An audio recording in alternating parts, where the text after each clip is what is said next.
In our previous video, we learned about what CI/CD is and how it works. So today, we'll explore the top 5 tools using CI/CD pipeline for DevOps.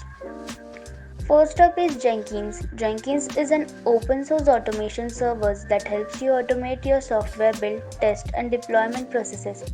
It's highly customizable with a wide range of plugins. Next, we have GitLab CI/CD. GitLab integrates source code management with CI/CD, allowing you to manage your code and deploy it seamlessly all within one platform.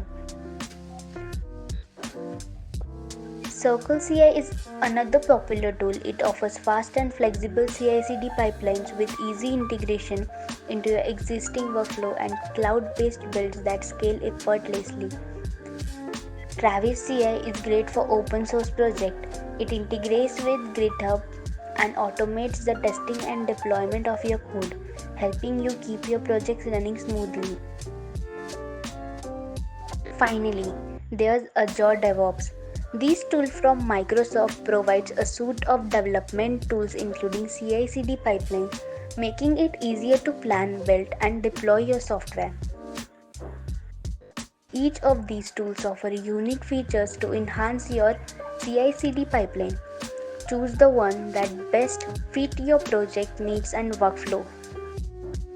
Subscribe for more DevOps tips and insights.